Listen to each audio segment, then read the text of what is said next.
Think. 18, 19, 54, 55. You stay inside most of the time, but you don't seem to mind. Why don't you come outside and see what it's like? I think you'll find that the weather is nice. You go get a drink, it's not as bad as you think. You puke in the sink, but you'll be fine. Wake up around 9, then you do it again and again and again and again.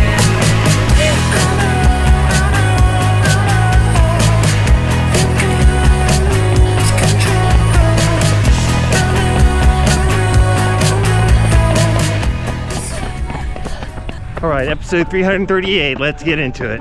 We came to the Woodbridge High School track at 5:10 in the morning to get in Evan's last track session before the Irvine Junior Games. We were here even earlier yesterday to get in a session for me, Cole, and Haven. Evan just did a general aerobic run with strides yesterday. The rest of us did a lactate threshold workout, and since I'm not as fit as Cole, we compromised and did 10K worth of work, but we did it in 400-meter intervals with 60-second recovery periods in between. The goal for Cole and me was to split 400 meters in 92 seconds. Haven did a really good job, and she split her 400 meters in 97 seconds. Really well done. What are you wearing on your feet on race day, Evan? I'm gonna wear the Nike Dragonfly distance spikes. Yeah, metal spikes aren't allowed on the track during the race. I guess just as a safety precaution so nobody gets spiked in the legs. So we're practicing today with our Dragonflies, but we took out the spikes so that Evan can be familiar with the feel. We also practiced walking up to the waterfall start and also practiced beelining to the apex of the turn. So what did you do on the first rep, Evan? I stayed in lane 7. Oh yeah, you were looking down the lane instead of looking down towards the apex of the turn, huh? Yes. Okay, we got some good practice in on that, and we're pretty dialed in with regards to the start. We got a lot of 100 meters in, and we timed the first 100 of every rep that we did on the track today. So what's the goal for our first 100 meters, Evan? 19 seconds. Exactly. And then we got that pretty well dialed in, and then we're going to try to split 18s for every following 100 meters after that. We got that dialed in pretty well, and we're going to try to follow up with 18-second 100 meter splits for all the 100 meters following that until we finish the race. Evan, you look real good today. I think we're going to be going into the Irvine Junior Games with some good fitness and speed. You have more strength than anything else. So let's rely on that, and let's let the race do its job. Let's let the race provide an environment for you to see runners ahead of you and go by them, okay? And then maintain that momentum. We're gonna let the pack go in the beginning, and then little by little, during the hardest part of the race, we're gonna use them as motivation so we don't feel any kind of discomfort or pain or stress, okay? And then after we've passed everybody and we've made a clear path to the finish line, then you dig deep. That's when you have to dig deep, okay? That's when you have to think about all the things to maintain your form, about standing tall, doing a good arm drive, snapping your foot down as quick as possible, keeping your cadence high, and keeping your head and shoulders straight, okay? All right, got to make sentences in your mind during the race in order to materialize it, in order to actualize it and make it happen.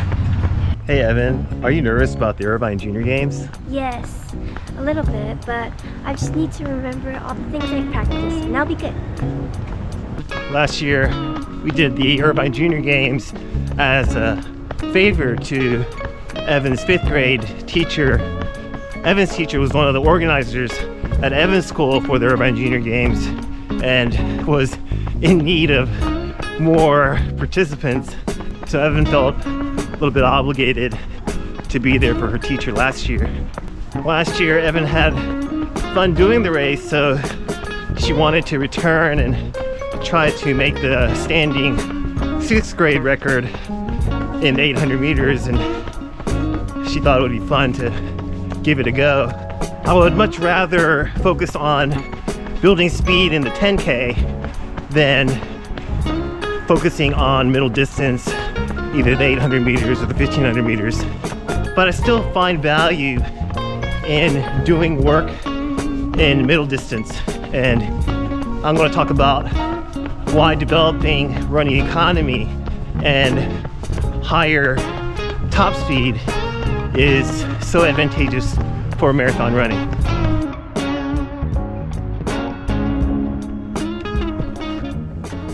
As a marathoner with a goal of running 2:48 at CIM in December, Evan plans to race the marathon at an average pace at around 6:25 per mile. She's never ever going to really touch the speed that we race at for the 800 meters, which is slightly under 5 minutes per mile. So how is this helpful for the marathon? Are we wasting time going through these speed builds and preparing for the Irvine Junior Games? I would say no. I think that focusing on speed repetitions on Tuesdays, mixing in a tempo run on Wednesday, getting VO2 max intervals in on Saturdays, and finally capping off the week with a long run of 16 to 18 miles on Sundays. This combination of slow and fast running has really built up Evan's fitness a great deal. The speed reps have increased Evan's top end speed, which as a result has really improved Evan's running economy. So the effort that she feels when she's running at easy pace is much lower, and her heart rate has shifted as well. Her heart rate is way lower than when she was training for her last marathon build and the Ventura Marathon. Typically, we have always focused on strength. We've always focused on the medium long run and doing up to 2 medium long runs during the weekday and 1 long run on the weekends and building strength that way. During this build for the Irvine Junior Games, we haven't eliminated any particular type of run, but we did add speed repetitions, and we certainly shifted the focus from medium long run strength building to speed development with the addition of speed repetitions and the transition of VO2 max intervals from 5K race pace to 800 meter race pace. So although Evan is not as strong as she was during her marathon build, and she can't run really hard deep into a long run past 15 miles, she has developed a lot more speed and a lower base heart rate at a higher speed for easy pace, which will allow her to move into the next marathon training build and level up and target a faster goal marathon race pace. After the Irvine Junior Games, we're going to continue on this speed development, but we're just going to shift the focus from middle distance to 5K, 10K. We'll get some good 5K, 10K VO2 max efforts and lactate threshold efforts. And then 16 weeks out from CIM, we'll start our new marathon build. Really looking forward to this big change in our lives and becoming different runners, running at very different speeds. Thanks so much for all of your encouragement and support along the way. And a special thanks to our Patreon team. We can't do it without you. Love you bunch. Hey, you can find me on Instagram and Strava right here. Hey, thanks for joining us for our last speed session before the Irvine Junior Games, and for joining me all the way to the end of this talk about how to utilize top end speed and running economy to become better marathoners. I'm gonna finish this recovery run, get my body ready for the OC Marathon, where I'm going to pace my good friend John Hahn in his very first marathon for an amazing goal time of 3 hours and 18 minutes. Let's go. On Saturday, May 4th, we're gonna have a shakeout run. So if you're planning on racing in the OC Marathon, then come on out to the Orange County Fairgrounds, and we're gonna meet at the Expo entrance at 9:30. We'll get a 4-mile shakeout run in and then go and pick up our bibs afterwards. So come on by if you're racing or if you live in the area. I have an event posted in our Strava club, so you can RSVP there by searching for AHRC. I hope you have a great day and a meaningful run. We'll see you in the next one. All right, bye now.